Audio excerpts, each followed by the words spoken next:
नमस्कार, आज आपल्या या चॅनलमध्ये स्वागत आहे. मी आज फ्राईड राईस बनवत आहे. मोठ्या चमच्याने मी 1 चमचा इथे तेल टाकत आहे. यात मी 1 चमचा जिरे टाकत आहे. कढीपत्ता, लसूण, हिरवी मिरची, 1 मोठा कांदा छान परतून घेत आहे तेलावर.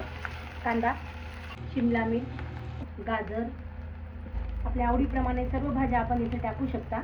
पत्तागोबी बारीक चिरून घेतलेली आहे. काकडी, आवडीप्रमाणे तुम्ही अजून भाज्या याच्यात ॲड करू शकता आणि आवडत नाही तर स्किप पण करू शकता. छान हे परतून घ्यायचं तेलावर. त्या सर्व भाज्यामधला क्रंचीनेस तसाच ठेवायचा. हलकंसं तेलावर परतून घ्यायचं. भाज्या छान परतून झालेल्या आहेत. त्यात मी आता ब्लॅक पेपर टाकत आहे, जिरे पावडर, सोया सॉस, चवीपुरतं मीठ आणि परतून घेत आहे.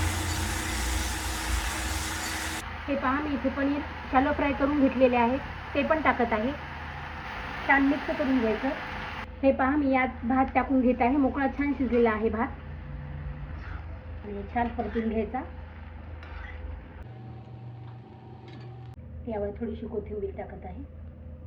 तर आता मग आपला फ्राईड राईस छान झालेला आहे, तयार झालेला आहे. आता यावर थोडासा सॉस टाकत आहे. मग आता यावर कोथिंबीर टाकत आहे.